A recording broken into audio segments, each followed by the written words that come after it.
শয়তান যখন জান্নাত থেকে বিতাড়িত হয়ে যায়, বিতাড়িত হওয়ার পরে আল্লাহ রাব্বুল আলামিনের শপথ করে বলে, ফাবিইজ্জাতিকা লাউগবিয়ান্নাহুম আজমাইন।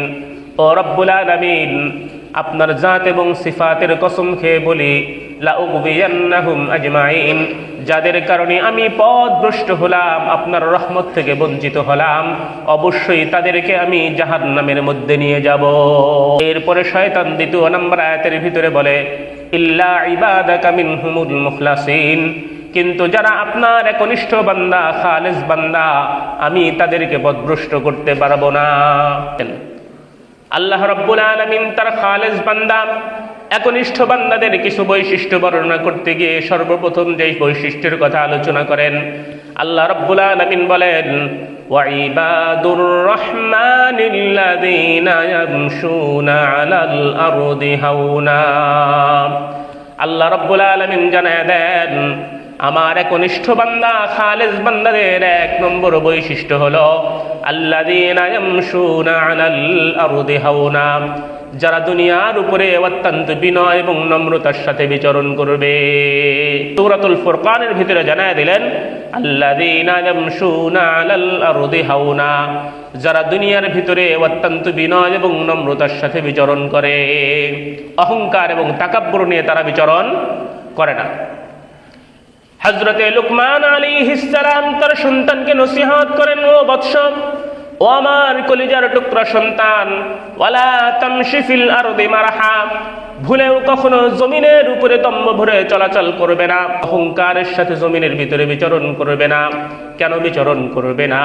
ইন্নাকা লান তাখরিকাল আরদা ওয়া লান তাবলুগাল জিবালা তুলা, কেননা তুমি জমিনের উপরে যতই দম্ভ ভরে চলাচল করো, জমিনকে তুমি কখনো বিদীর্ণ করতে পারবে না, এবং তুমি যত বড়ই হও পাহাড়ের সমকক্ষ কখনো হতে পারবে না। সুতরাং তুমি যেহেতু এই কাজগুলো করতে পারবে না, সুতরাং জমিনের উপরে কখনো দম্ভ ভরে অহংকারের সাথে বিচরণ করবে না। আল্লাহ রাসূল সাল্লাল্লাহু আলাইহি ওয়াসাল্লাম পবিত্র হাদিসে পাকের ভিতরে বলেন, মান তাওয়াদা লিল্লাহি রাফাহুল্লাহ ওয়া মান তাকাব্বারা ওয়াদাহুল্লাহ, যে ব্যক্তি আল্লাহর জন্য নিজের ভিতরে বিনয় এবং নম্রতা নিয়ে আসে, আল্লাহ রাব্বুল আলামিন তার সম্মান এবং মর্যাদাকে বৃদ্ধি করে দেয়। ওয়া মান তাকাব্বারা ওয়াদাহুল্লাহ, আর যে ব্যক্তি নিজের ভিতরে অহংকার এবং আত্মহামিকা নিয়ে চলে, আল্লাহ পাক তার সম্মান এবং ইজ্জতকে ভূলণ্ডিত করে দেয়। এই জন্য এক হাদিসের ভিতরে আল্লাহর রাসূল সাল্লাল্লাহু আলাইহি ওয়াসাল্লাম বলেন, জমিন প্রতিদিন মানুষকে ডেকে বলে, ইবনা আদম তামশি আলা যাহরি, ও বনি আদম, তুমি আমার পিঠের উপরে চলাচল করো, অনেক দম্ভ করে চলাচল করো। মাসিরুকা ফি বাতনি, অচিরেই তুমি আমার পেটের ভিতরে আসবা, অচিরেই তুমি আমার ভিতরে এসে পড়বা। সেই দিন দেখবা, তুমি যদি দুনিয়ার ভিতরে যদি ন্যায় এবং ইনসাফের কাজ করে আসো, তুমি যদি সৎ কাজ করে আসো, আমি জমিনের ভিতরে তোমার জন্য অফুরন্ত সুখ এবং শান্তির ব্যবস্থা আল্লাহ করে দিয়েছে। আর যদি তুমি তাকাব্বুর এবং অহংকার করে চলে আসো, আমি জমিন তোমাকে এমন ভাবে চাপ দিব, এক পাজরের হাড়গুলোকে অপর পাজরের ভিতরে ঢুকায় দিব। এই জন্য আল্লাহ রাব্বুল আলামিনের সাথে জমিন কথা বলে। শুধু তাই নয়, আল্লাহ রাব্বুল আলামিনের কাছে জমিন প্রতিদিন অনুমতি চায়। আলা কুল্লা ইয়াউমিন ওয়াল আরদু ইস্তাযিনু রাব্বা, জমিন প্রতিদিন আল্লাহর কাছে অনুমতি চায়, রাব্বুল আলামিন আমাকে অনুমতি দেন। রাব্বুল আলামিন বলে, কিসের অনুমতি দেব? জমিন ডেকে বলে, আল্লাহ আপনা অনুমতি দেন, আমি যেই সমস্ত মানুষ দুনিয়ার উপরে দম্ভ করে চলাচল করে, আমি তাদেরকে আমার পেটের ভিতরে নিয়ে আসি। দ্বিতীয় নাম্বার বৈশিষ্ট্য আল্লাহ বলেন, ওয়া ইযা খাতাবাহুমুল জাহিলুনা ক্বালু সালামা, আর যখন কোনো অজ্ঞ এবং মূর্খ ব্যক্তি তাদের সাথে তর্কে জড়ায়, তারা শান্তিময় কথা বলে সালাম দিয়ে সেই মজলিস ত্যাগ করে ঝগড়া বিবাদ থেকে বিরত থাকে। আল্লাহ রাব্বুল আলামিন ইবাদুর রহমানের তৃতীয় নাম্বার বৈশিষ্ট্য বলেন, ওয়াল্লাযীনা ইয়াবিতুনা লিরাব্বিহিম সুজ্জাদান ওয়া কিয়ামা, ইবাদুর রহমানের 3 নম্বর বৈশিষ্ট্য হলো তারা রাতের ভিতরে যেই সময় অতিবাহিত করে আল্লাহ রাব্বুল আলামিনের সিজদা এবং রুকুর মাধ্যমে রাত অতিবাহিত করে। ইবাদুর রহমানের 3 নম্বর বৈশিষ্ট্য হলো ইয়াবিতুনা লিরাব্বিহিম সুজদান ওয়া কিয়ামা, দণ্ডায়মান অবস্থায় এবং সিজদা অবনত অবস্থায় তারা রাত্রি যাপন করে। প্রশ্ন করতে পারেন, হুজুর, একজন মানুষ সারা রাত্র কিভাবে আল্লাহ রাব্বুল আলামিনের সামনে দণ্ডায়মান থাকবে এবং কিভাবে একজন মানুষ সারা রাত্র আল্লাহর সিজদায় রাত কাটিয়ে দেবে, এটা কিভাবে সম্ভব? এই জন্য আলী ইবনে আবি তালিব রাদিয়াল্লাহু তাআলা আনহু বলেন, কোন ব্যক্তি যদি এশার নামাজ জামাতের সাথে আদায় করে এই ব্যক্তি অর্ধরাত্র নফল ইবাদতের সওয়াব পায়। সুবহানাল্লাহ। আলী ইবনে আবি তালিব রাদিয়াল্লাহু তাআলা আনহু বলেন, কোন ব্যক্তি যদি ফজরের নামাজ জামাতের সাথে আদায় করে তাহলে বাকি অর্ধরাত নফল নামাজ পড়ার সওয়াব আল্লাহ তার আমলনামায় লিখে দেয়।